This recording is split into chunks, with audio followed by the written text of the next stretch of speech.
Muy buenas noches, mis hermanos. Dios les bendiga. Qué gusto es estar, ¿verdad? Un viernes más de nuestras clases de historia de la iglesia.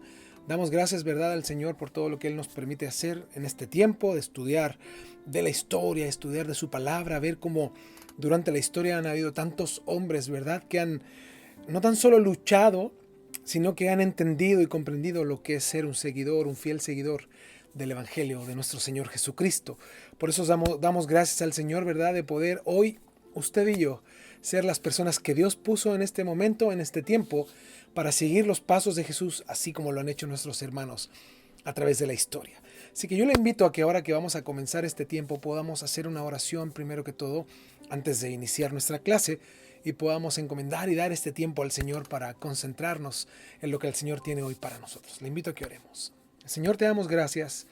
Tú eres bueno con nosotros por tu misericordia, tu amor, tu bondad, por este tiempo que tenemos, Señor, para estudiar de historia de la iglesia, por todo lo que tú has hecho para con nosotros, por darnos, Señor, la bendición de ver, Señor, y reconocer a través de la historia las grandes, Señor, hazañas de nuestros hermanos.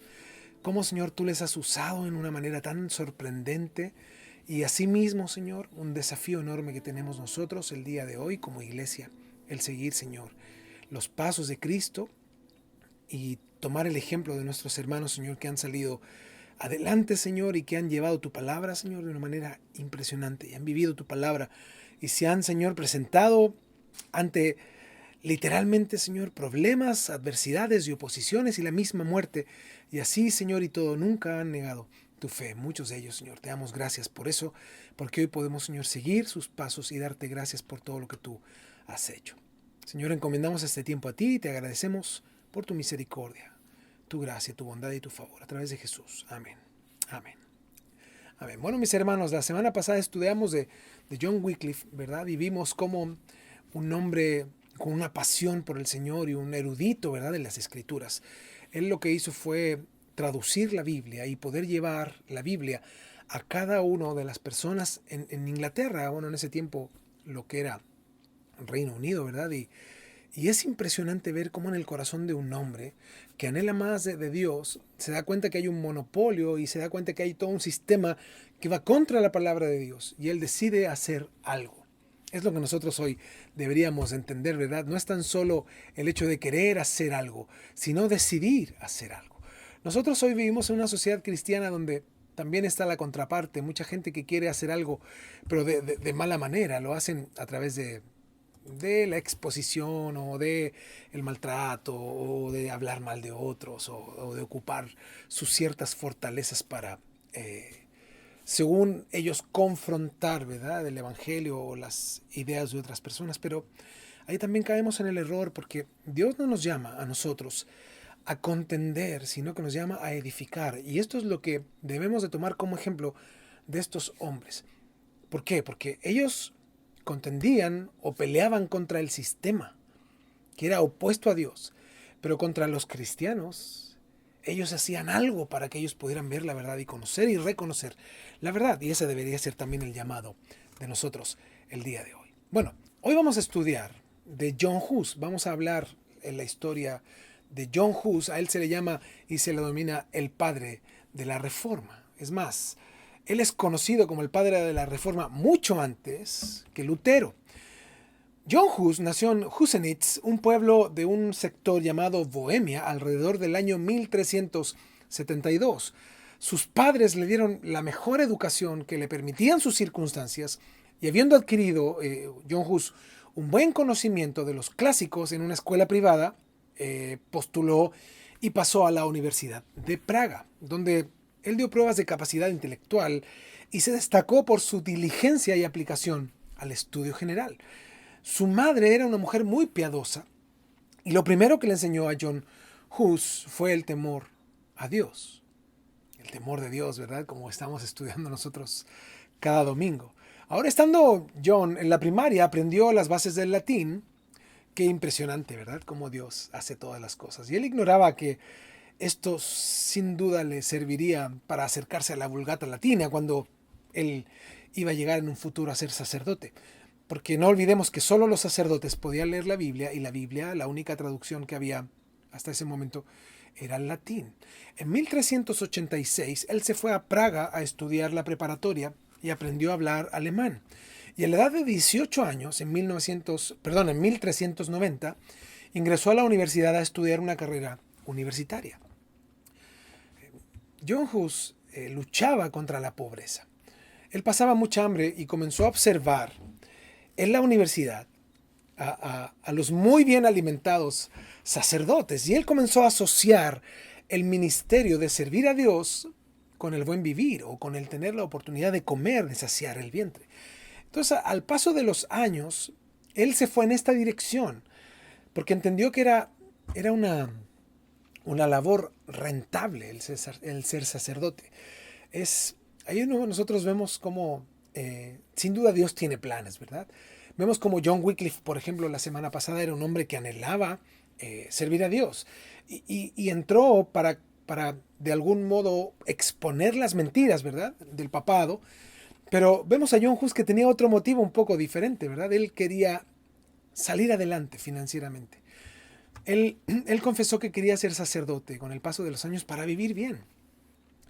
Porque él dice y él comenta que él sabía que si se dedicaba al sacerdocio, se le acababan los problemas económicos. Así lo explica él en una de sus narrativas.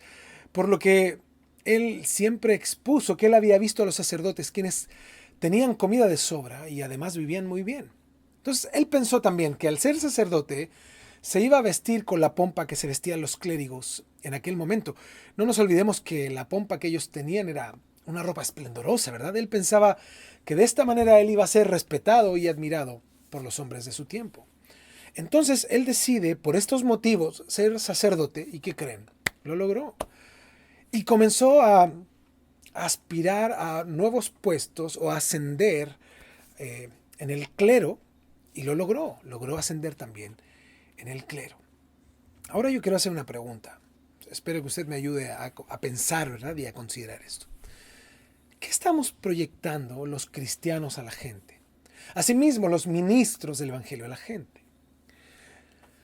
Si alguien quiere servir a Dios, ¿qué es lo que proyectamos respecto a ese servicio? ¿Qué es lo que hablamos respecto a ese servicio? ¿La gente entiende realmente lo que significa servir a Dios? Desde la perspectiva cristiana real. ¿La gente hoy quiere servir a Dios por lo correcto? Yo recuerdo en un tiempo, en la generación en la que yo me he movido, ¿verdad?, que desde muy jóvenes a mucha gente le hablaban y le decían, sobre todo a los que se dedicaban a la música, que Dios les iba a llevar a las naciones, que Dios iba a hacer con ellos mucho, ¿verdad? Y un montón de comentarios que movía el corazón de las personas, sin duda. Esto no nos cabe duda, ¿verdad?, que cuando alguien viene diciendo que trae una palabra en el nombre de Dios, que tú vas a viajar por el mundo, que vas a ir a las naciones, que vas a ser una persona que va a impactar a miles, y eso les decían a uno, a otro, a otro, a otro, a otro. ¿Tú cómo avanzas tu vida cristiana? Ese es tu parámetro de vida. Tu anhelo pasa a ser el hacer algo, pero por el por qué, por el resultado de eso, no por servir a Dios. Porque si fuera por servir a Dios, donde Dios nos ha puesto, deberíamos de servirle.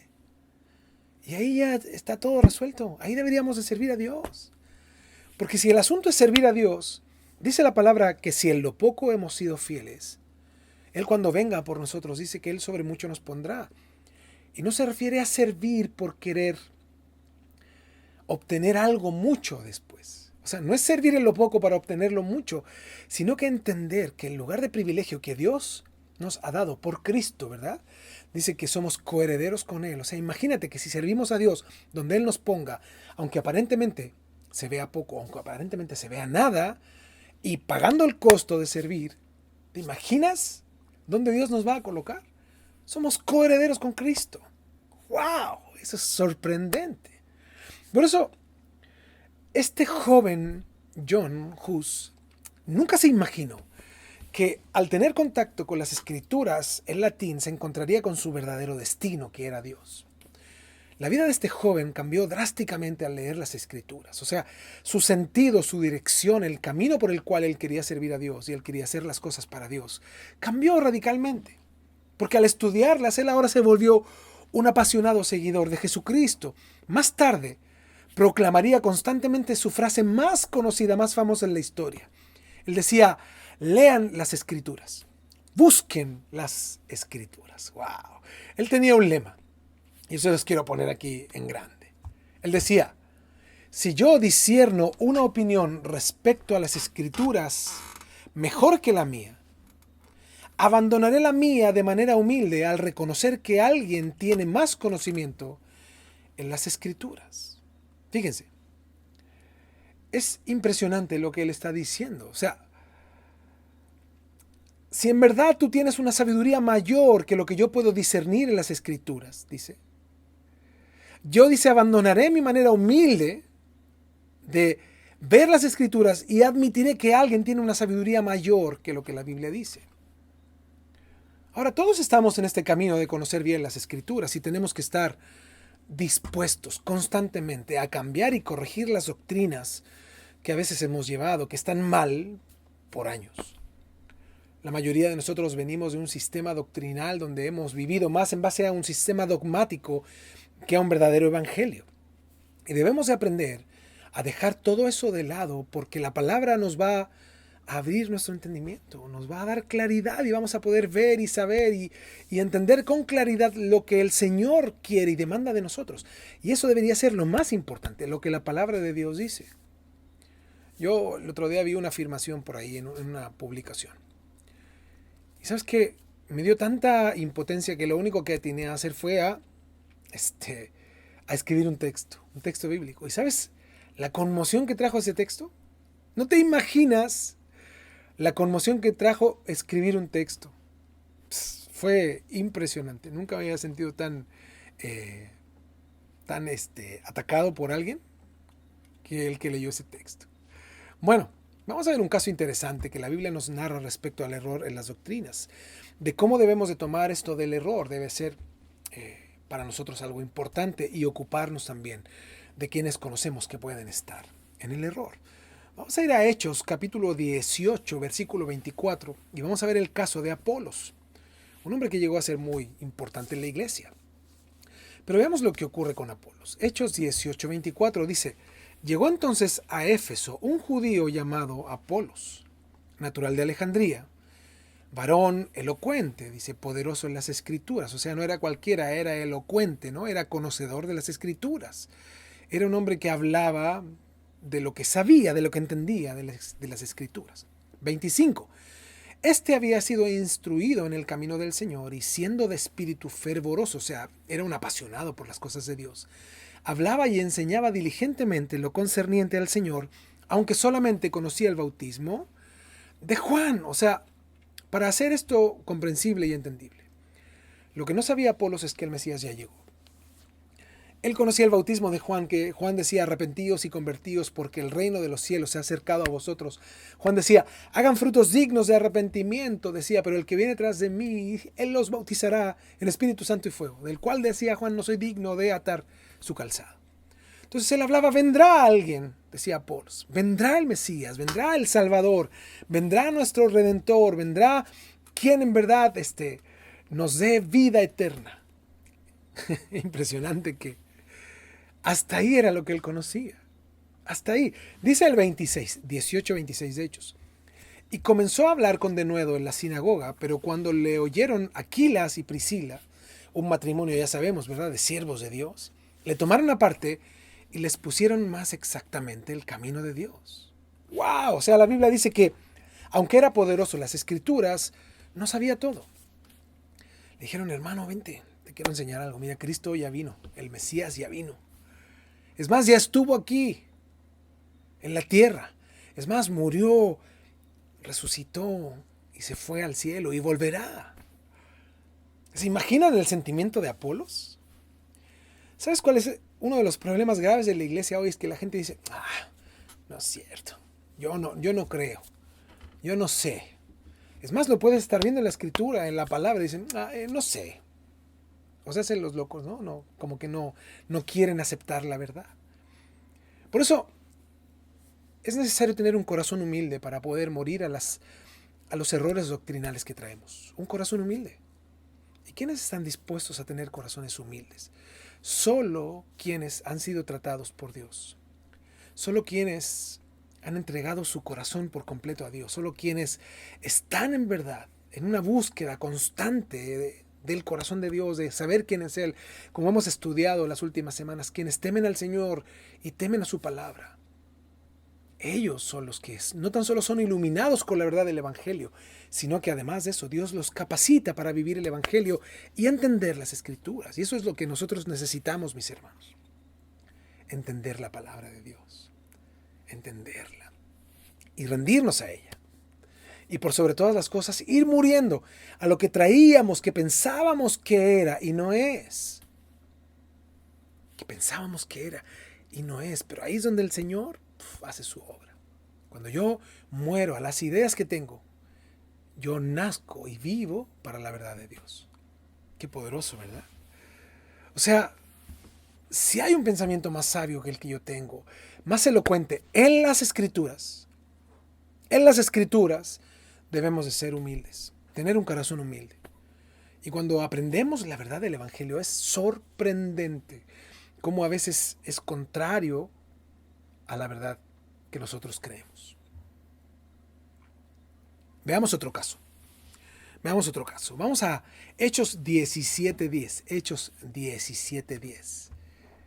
Inmediatamente los hermanos enviaron de noche a Pablo y a Silas hasta Berea. Y ellos, habiendo llegado, entraron en la sinagoga de los judíos. Fíjense que siempre ellos iban a enseñar, ¿verdad?, a la sinagoga. Y estos, los que estaban en la sinagoga con un interés de aprender, eran más nobles que los que estaban en Tesalónica. Pues recibieron, dice la palabra, con solicitud. Dice con toda solicitud. Aquí está hablando de una actitud humilde, de un corazón que anhelaba más de conocer de Dios. Dice, escudriñando cada día las Escrituras para ver si estas cosas eran así. Esto es impresionante, porque lo que está hablando es que Pablo y Silas fueron a esta sinagoga, ¿verdad? Llegaron a este lugar con estos hermanos allá en Berea. Y dice que los hermanos de Berea anhelaban de Dios. Anhelaban de Dios al grado de decir, ¿sabes qué? Lo único que nosotros queremos, lo único que nosotros anhelamos es más de Dios. Lo único que nosotros rogamos es que nos enseñen más de Dios. Es más, mira, lo que nos contaron ayer, lo estudiamos y es cierto. Es cierto. Ahora queremos que nos enseñen más. Por favor, enséñenos más el día de hoy, por favor. Wow. Qué impresionante, ¿verdad? O sea, a mí me impresiona la actitud de ellos porque yo me imagino y uno puede decir, oye, es Pablo el que te está enseñando, pero mira, puede ser muy el apóstol Pablo. Puede ser muy cualquier grande, ¿verdad?, de los que conocemos o cualquier grande de los que nos han llamado, pero yo quiero corroborar que esté en la Biblia. Lo que a mí me importa es que esté en la Biblia, ver si es correcto lo que enseñan. Por eso hay personas que ni la Biblia abren. Llega cualquiera y no son precavidos en analizar si lo que se predica está en la Biblia. A mí me impresiona porque me pasó a mí este último tiempo. Que por misericordia del Señor yo pude tomar unas clases de griego, un curso muy importante de griego en el 2020. Y gracias al Señor ese curso me sirvió para corroborar muchas doctrinas que estábamos correctos. Pero al estudiar aún más profundamente nos damos cuenta de que hay aún más que podemos sacar de todo eso, de las enseñanzas de la palabra de Dios. Y es impresionante cómo podemos conocer y reconocer y ver cómo Dios ha tenido tanta misericordia de nuestras vidas a través del conocer más de la palabra de Dios. Es más, y ver su misericordia, porque incluso cosas que hacíamos desde jóvenes probablemente, que lo hacíamos como por instinto, después tú estudias la palabra y dices, oye, el Señor me guardó, o el Señor me guió, el Señor me dirigió. Ahora tenemos la responsabilidad de hacerlo porque ahora sabemos lo que hay que hacer. Bueno, John Hus, y esto es muy interesante porque él en el año 1393 se tituló en artes. Y vamos a ver cómo esto de el que él haya estudiado artes, esto es pintura y música y todo lo que tiene relación, le ayudó con su ministerio. Junto con él ser sacerdote, se titula en artes. La mayoría de sus maestros en esta universidad fueron seguidores de John Wycliffe. Así que imagínense la influencia impresionante que tuvo John Hus en sus estudios. Y en 1396 terminó una maestría en artes, y los eruditos de la universidad se fijaron en él y lo invitaron a dar clases en la universidad. Entonces John Hus ocupaba ahora la palabra, pero algunos escritos de John Wycliffe. Y eso lo hacía para su uso personal. Vio que John Wycliffe era erudito, pero además era un hombre sabio en Dios. Y esto lo usó para su uso personal. Y las analizaba a la luz de la Biblia y eran de ánimo para apoyar su entendimiento, porque él decía, estoy en lo correcto, voy por el camino correcto, lo que yo pienso, lo que yo creo a la luz de la palabra está bien. Y en 1398, John Hus alcanzó el grado de bachiller en divinidad y después fue sucesivamente elegido pastor de una iglesia llamada Belén en Praga. Y además fue decano y termina siendo un tiempo más adelante rector de la universidad. Imagínense, en estas posiciones él logró ser un hombre que se dedicó, ¿verdad? Y cumplió sus deberes con gran fidelidad. Al final se destacó, cuenta la historia, por su predicación.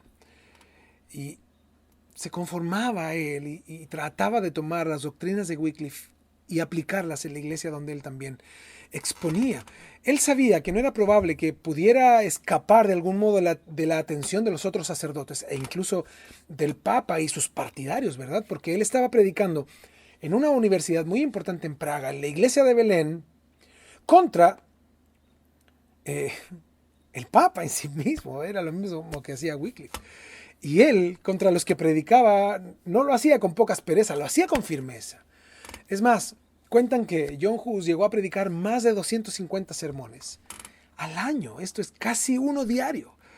Entonces ocurre que el reformista inglés, John Wycliffe, había encendido, sin duda, una llama de tal manera en ese tiempo, en este periodo de la Reforma, que comenzó a iluminar incluso los lugares más tenebrosos del papado y de la ignorancia.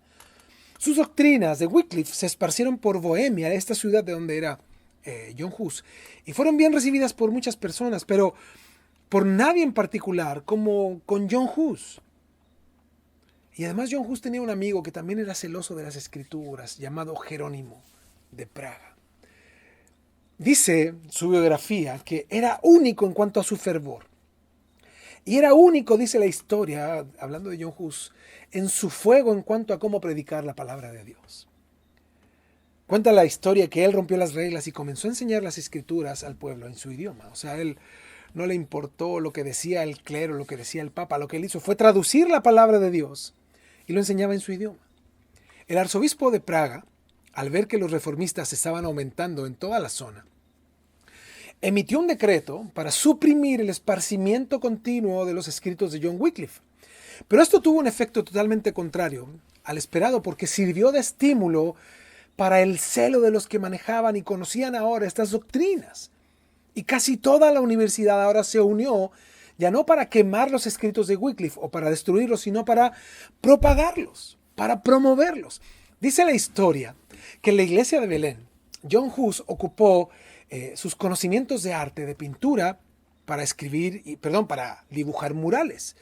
Y cuentan que en las paredes de su parroquia, él dibujaba imágenes que impactaban a las personas. Cuenta la historia que cuando la gente entraba se encontraba con un gran mural donde pintó al Papa con su corona sentado en un trono, y en el siguiente mural pintó a Cristo cargando la cruz con su corona de espinas. Pintó al Papa también en otro mural recibiendo honores de la multitud, y otra pintó a Jesús siendo juzgado ante Pilatos. En otro mural pintó a la gente que le besaba los pies al Papa, y enseguida pintó a Cristo que lavaba los pies de sus discípulos. Qué impacto, ¿verdad? Para la gente. Me imagino yo entrando a la iglesia ahí en Belén y el impacto que la gente puede recibir, ¿verdad? O podía haber recibido en esos murales simplemente al mirarlos. Simplemente al mirarlos. Ese día, después de terminados los murales, entró la gente y miró, y él no predicó. Cuenta la historia que John Hus no predicó ese día y la gente estaba impactada. Había un contraste tan dramático que él no necesitó predicar. Solo la gente miraba y se impactaba de la realidad. Esto causó un efecto en las mentes y los corazones de las personas, y comenzó a abrirse el corazón y el entendimiento de las personas. Él con sus murales comenzó a abrir los ojos de las personas y comenzó a ser reconocido como un líder en la Reforma. En sus predicaciones denunciaba el orgullo de los líderes y sobre todo la inmoralidad sexual del liderazgo de la iglesia. Él denunciaba el amor al dinero de los líderes de la iglesia y su mensaje comenzó a ser aceptado por las personas y comenzó a acercarlos a tener una relación personal con Dios. Y cuando una persona vive esto, ¿saben lo que ocurre? Los ojos espirituales, dice la Biblia, se abren. ¿Saben lo que ocurrió? La predicación de John Hus no gustó a los líderes de ese tiempo, ya que los confrontaba públicamente y se avergonzaban, y ellos lo único que querían era que John Hus se callara. John Hus comenzó a hacer sermones 100% bíblicos, y estos apelaban a la renovación del entendimiento y a la nueva vida en Cristo. Mientras que él predicaba de esta manera, ¿se imaginan los clérigos cómo estaban? Ellos seguían dedicados a la inmoralidad. Ellos seguían a sus orgías, tenían amantes, tenían varias esposas, y con el abuso de poder y abuso de los bienes de las personas, y al seguir ellos en ese medio, en ese sistema recurrente de vida, lo que hizo John Hus fue exponerlos cada día más. Hasta ese momento el Papa no decía nada. Seguía con la boca callada porque le daban dinero y crecía su fortuna. Hus estaba enardecido de que el liderazgo de la iglesia no hacía nada. La gente que rodeaba al Papa y el Papa mismo no hacía nada. John Hus dijo una frase: Señor, prometo usar mi boca para que tú hables por medio de mí. Él sabía que predicando la verdad del Evangelio, la luz del Evangelio iba a hacer que las tinieblas en la vida de las personas huirían. Él predicaba algunas doctrinas importantes y yo quiero enfatizar algunas. Él predicaba que no existía nada más dañino en la iglesia que el pecado de los sacerdotes. Y él lo exponía de la siguiente manera. Los sacerdotes no pecan, dice, no tienen un pecado, tienen muchos, decía él. Dice, la vida de los sacerdotes causa daño a las personas. Sus conductas causan daño a las personas.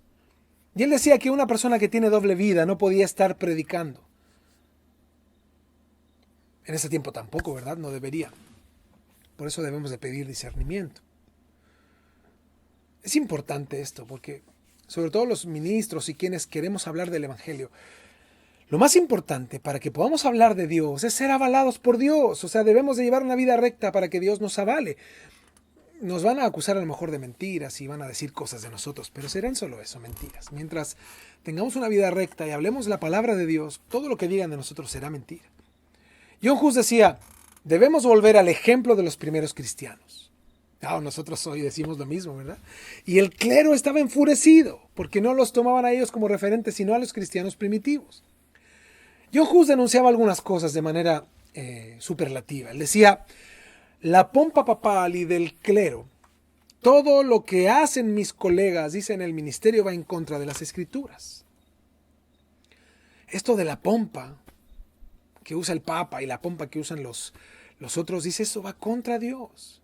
Él también renunciaba a las actitudes del clero y sobre todo al reconocimiento que el clero solicitaba. Ellos querían hacer crecer su orgullo a través del reconocimiento público. O sea, los premios, querían aplausos. Y hoy también hay un sistema dentro de la iglesia que requiere lo mismo. Habla de un sistema jerárquico dentro de la iglesia. Y eso es muy peligroso. Y este sistema jerárquico habla del paternalismo cristiano, el cual no existe. La Biblia no habla nada, absolutamente nada al respecto. Y ahí es donde nosotros debemos de tener cuidado. Bueno, no habla nada respecto a hacerlo. Pero si tú estudias Mateo capítulo 23, te vas a dar cuenta de que eso no es... el paternalismo humano no existe. Un pastor no es padre de nadie.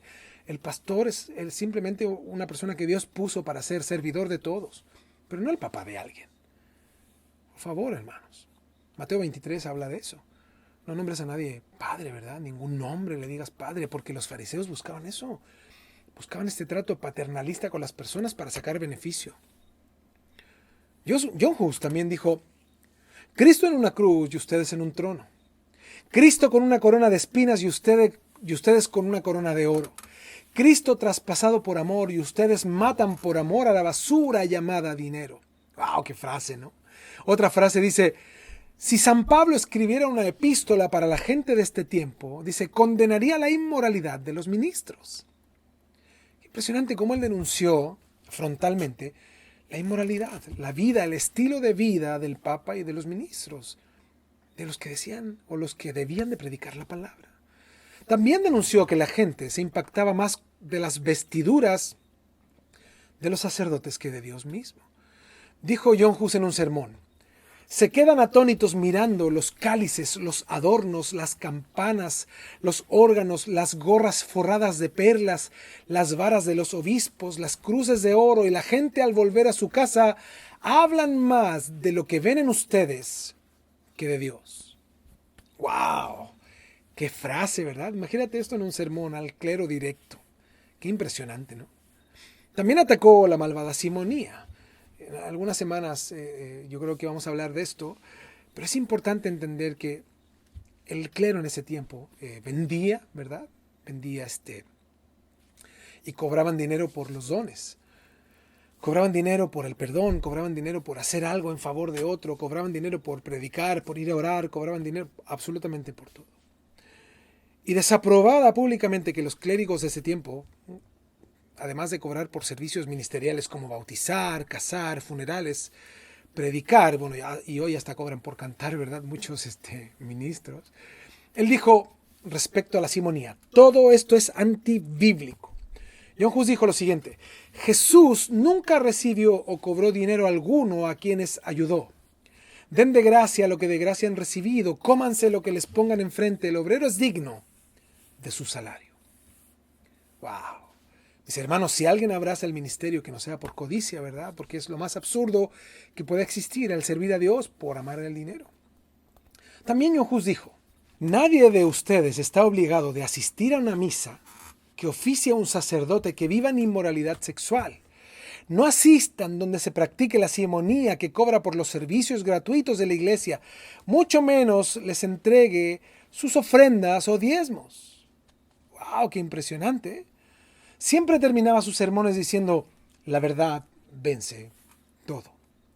Él creía que el no decir la verdad era traicionar a Dios.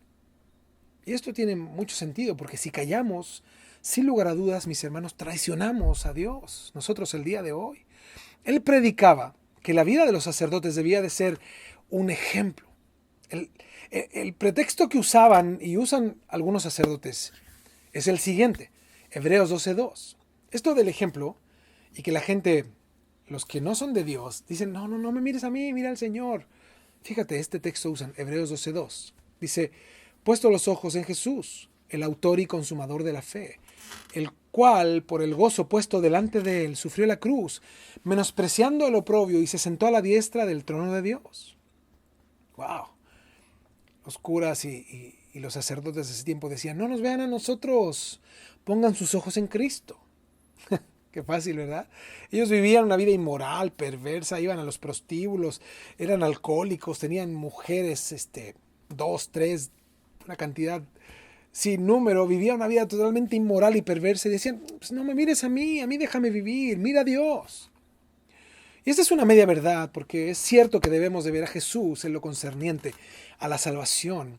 Pero dice la Biblia respecto a los que enseñan las Escrituras y respecto a todo aquel que quiere servir a Dios de una manera de guiar a otros. Fíjense, en Hebreos 13:7. O sea, ellos están omitiendo estos textos. Y en Hebreos 13:7 dice lo siguiente. Acordaos de vuestros pastores que os hablaron la palabra de Dios.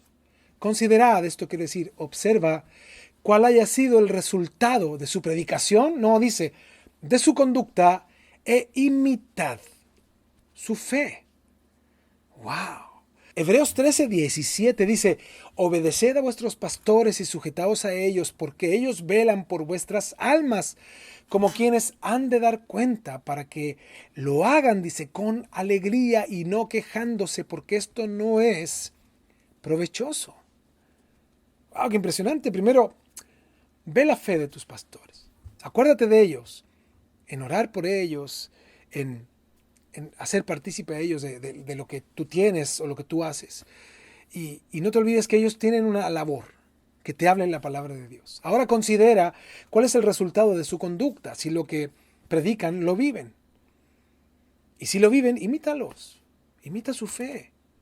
Esto es muy simple. El escritor de Hebreos entiende lo que está diciendo al respecto del costo que tiene servir al Señor, sobre todo a nivel pastoral, a nivel de dirigir la iglesia, ¿verdad? Hay un costo muy grande que es muy difícil de explicar.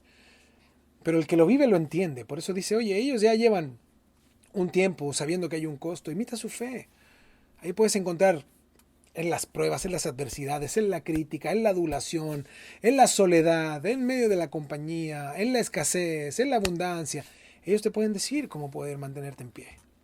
Y por eso el 17 luego dice, obedeced a vuestros pastores.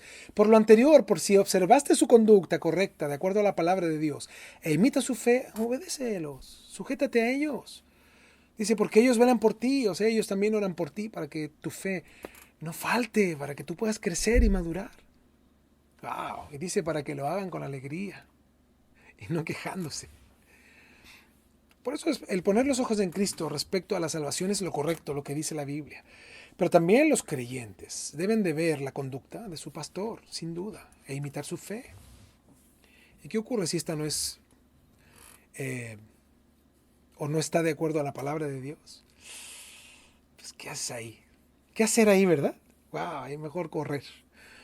Primera carta a Timoteo, capítulo 3, versículo 1 dice, palabra fiel, si alguno anhela obispado o buena obra desea, pero es necesario que el obispo sea irreprensible, marido de una sola mujer, sobrio, prudente, decoroso, hospedador, apto para enseñar, no dado al vino, no pendenciero, no codicioso de ganancias deshonestas, sino amable, apacible, no avaro, que gobierne bien su casa, que tenga a sus hijos en sujeción, dice, con toda honestidad, pues el que no sabe gobernar su propia casa, ¿cómo cuidará de la iglesia de Dios?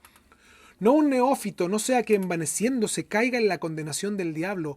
También es necesario que tenga buen testimonio de los de afuera para que no caiga en descrédito y el lazo del diablo.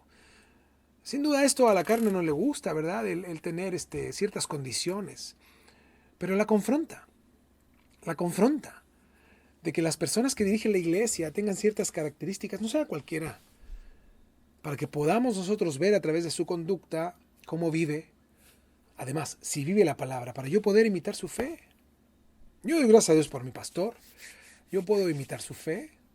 Yo veo que él da un buen testimonio. Veo que es un hombre de bien, un hombre de fe, que predica la palabra. Y las veces que yo he compartido con él, yo he visto que él vive la palabra que predica. Y eso me anima, ¿verdad?, a imitar su fe. Por eso a la carne no le gusta, ¿verdad? A los que somos pastores, Dios nos demanda mucho.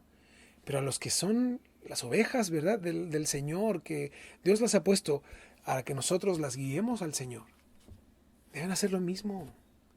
Deben de entender lo que la palabra de Dios dice. Ahora, en primera carta a los Corintios, el apóstol Pablo dice algo muy simple. Primera a los Corintios 11:1 dice, sed imitadores de mí. Pues así dijo Pablo, ¿no? Así como yo de Cristo. Pues, ¿qué más podemos conjeturar al respecto? En Filipenses capítulo 3, versículo 17, Pablo dice, hermanos, sed imitadores de mí y mirad a los que así se conducen según el ejemplo que tenéis en nosotros. Los que dirigen la iglesia deben ser ejemplo a los miembros de la iglesia. Debemos de ser ejemplo arriba donde enseñamos, arriba donde nosotros exponemos y también abajo como vivimos. Por eso John Hus peleaba contra estas malas interpretaciones de la Biblia. Y además peleaba contra la vida torcida, desviada de los sacerdotes. John Hus limpió su vida y su mente. Él no aceptaba halagos de los que le seguían. Él llevaba una vida totalmente piadosa ante Dios. Y las personas que vivían en santidad, que le rodeaban, él incluso a ellos los confrontaba con la palabra. Porque así como confrontaba a los sacerdotes de la época con su vida y sus conductas, animaba a sí mismo a los que vivían en santidad a vivir aún más para el Señor, todos los días. ¿Qué ocurrió con Hus? Imagínense, no le duró mucho esto de predicar libremente. Él fue excomulgado 2 veces y la segunda vez fue en el año 1412. Él quedó ante Roma como el gran jefe de una gran herejía que estaba perjudicando toda la ciudad. de Praga. A él lo citaron en reiteradas ocasiones a presentarse ante el concilio para ser juzgado, pero ocurre que él llegó y se presentó en un concilio llamado el Concilio de Constanza.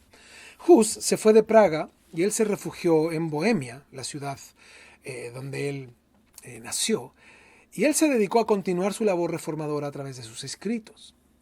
Allí le llegó la noticia de que debía presentar su defensa en el Concilio de Constanza, y el emperador de ese tiempo, llamado Segismundo, le ofrecía a él un salvoconducto que le garantizaba de algún modo su seguridad personal. Hus, como era un gran predicador, él pensó y dijo: aquella asamblea tan grande puede volverse un gran púlpito que yo puedo utilizar en pro de esta reforma, ¿no? Él sabía que era peligroso, ya que había sido acusado de hereje, así que antes de partir, él dejó un escrito que declaraba que uno de sus grandes pecados era, él tenía un pecado, y dice que uno de sus más grandes pecados era que le gustaba jugar mucho ajedrez. Ahí fue el reformador checo, confiado en el salvoconducto del emperador y en la justicia de su casa, o mejor dicho, del rey, ¿verdad? El rey que estaba sobre la ciudad donde él vivía. Y cuando él llegó, se le recibió cortésmente, pero al instante se le comenzó a tratar como un prisionero. Yo me acuerdo mucho de la película de Corazón Valiente. Ven que lo reciben a él como que está todo bien y él entra tranquilo a la ciudad y luego apenas entra, ¡pum!, van sobre él. Así mismo pasó con John Hus. Después de una plática con los clérigos, el emperador se dio cuenta que no le convenía aparecer como protector de John Hus porque era considerado un hereje, así que el emperador se hizo a un lado. El 5 de junio de 1415, Hus compareció ante el Concilio de Constanza y él iba ahora encadenado como si fuera un preso que era necesario atar y amarrar. Y como si él siquiera hubiera intentado huir, él fue por voluntad propia y así todo lo encadenaron. Allí se le acusó formalmente de hereje y de ser un seguidor de Wycliffe, no de la Biblia. Qué impresionante, ¿no? No es porque era un lector y seguidor de la palabra de Dios, no, era un seguidor de Wycliffe, de las doctrinas de Wycliffe. Cuando le hicieron comparecer delante del concilio, se le leyeron los artículos redactados contra él. Eran alrededor de unos 40 artículos y la mayoría eran extractos de sus escritos. Y él comenzaron a exponer sus escritos para que él pudiera dar defensa de esos escritos. Y él intentó exponer su defensa, pero los gritos y el alboroto fue tanto que nadie le pudo oír. 3 días más duró el proceso. Y cada doctrina en la que se le acusaba a él no lo dejaron defenderse. Y llegó un momento donde él pudo hablar y exponer defensa de sus doctrinas. Y él lo hacía todo bíblicamente y comenzó a hablar bíblicamente. Y a pesar de eso, todo este concilio le exigía que él se retractara. Y él dijo lo siguiente: apelo a Jesucristo, el único juez todopoderoso y totalmente justo, en sus manos pongo mi causa, puesto que él ha de juzgar a cada cual no a base de testigos falsos y concilios cerrados, sino de la verdad y la justicia. Yo me imagino después de esta declaración pública, la gente debe haber dicho ¡ah!, gritando con odio. ¡Ah! Yo me imagino a lo mejor la gente golpeando las mesas, golpeando el piso, pateando, todo porque él estaba exponiendo su causa ante Cristo y los exponía a ellos como falsos testigos y un concilio totalmente comprado y errado. ¿Qué hicieron? Se le encarceló con la esperanza de que él flaqueara en su fe y se retractara de sus doctrinas. Y muchos fueron a rogarle, hermanos que él conocía y gente a la cual él enseñó, para que él se retractara, pero él se negó a retractarse. Se mantuvo firme. Y el 6 de julio se le llevó a la catedral de Constanza, donde le cortaron el cabello, lo raparon y le hicieron una cruz en la cabeza. Luego le colocaron una corona de papel decorada con demonios pintados en ella, con la expresión cabecilla de herejes. Y así lo llevaron a la hoguera. Al ver esto, él dijo: mi Señor Jesucristo, por mi causa, llevó una corona de espinas. ¿Por qué no debería yo entonces llevar esta ligera corona, por ignominiosa que sea? En verdad que la llevaré, y de buena gana, cuando se la pusieron en su cabeza. El obispo le dijo: Ahora encomendamos tu alma al demonio. Pero yo, dijo Juan Hus, levantando, dice la historia, sus ojos al cielo. La encomiendo en tus manos, oh Señor, dijo él, mi Señor Jesucristo. Mi espíritu que tú has redimido está en tus manos. ¡Wow! Qué impresionante lo que hace la palabra de Dios, qué convicción, ¿verdad? Cuando lo ataron a la estaca con la cadena, dijo con rostro sonriente, mi Señor Jesús fue atado con una cadena más dura que esta por mi causa. ¿Por qué debería, dice él, avergonzarme de esta cadena tan oxidada? Cuando le apilaron leña, cuenta la historia que le apilaron leña hasta el cuello. O sea, no fue solo los pies, fue hasta el cuello. El duque de Baviera estuvo muy solícito con él, deseándole que se retractara. Retráctate, le decía el duque. Y no, le dijo Hus, nunca he predicado ninguna doctrina con malas tendencias, y lo que he enseñado con mis labios lo sellaré ahora, dice él, con mi sangre. Luego le dijo al verdugo, John Hus, vas a asar un ganso. Usted dirá, ¿por qué un ganso? Siendo que Hus significa ganso en lengua bohemia. O sea, Juan el ganso. Pero dentro de un siglo, dice él, dijo Juan Hus, te encontrarás con un cisne que no podrás ni asar ni hervir. Wow, todo el mundo lo considera una palabra profética en el tiempo, porque sin duda Dios lo usó para referirse a Martín Lutero, ¿no? Que apareció al cabo de 100 años después. Y el escudo de armas de Lutero era un cisne.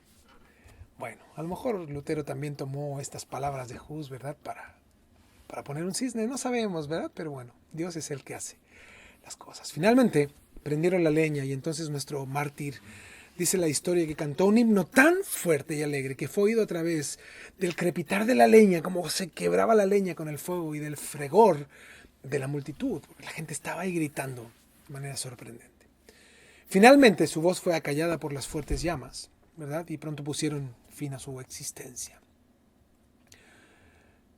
Entonces cuenta la historia que una vez que se consumió el cuerpo de John Hus, con mucha diligencia, dice, ellos tomaron las cenizas y las echaron al río Rin para que no quedara el más mínimo resto de aquel hombre sobre la tierra, dijeron ellos, cuya memoria, mis hermanos, sin embargo, no podrá quedar abolida de las mentes de los piadosos, ni por fuego, ni por agua, ni por tormento alguno. Lo sabemos, ¿verdad?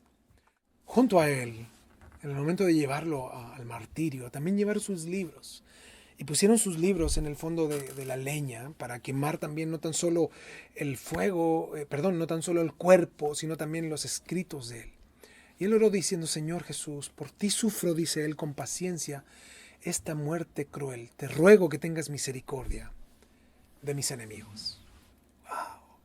Es increíble, ¿no? Que como por predicar el evangelio tuvo el final John Hus que vemos en la historia. Es por eso que es mucho más certero para nosotros conocer y comprender la libertad que tenemos hoy, mis hermanos. La libertad de estudiar, predicar y tener en nuestras manos la palabra de Dios. No te imaginas tú el costo. No es tan solo John Hus, muchos han muerto por predicar la palabra, por traducir la palabra y por cargarla, por llevarla, para que hoy usted y yo podamos tenerla en nuestras manos. Por eso aprovechemos esto, mis hermanos, porque sin duda somos más responsables hoy de la verdad que nunca en la historia, Por eso debemos de orar al Señor que Él nos ayude a comprender. El que sepamos hoy más de la verdad nos hace aún más responsables.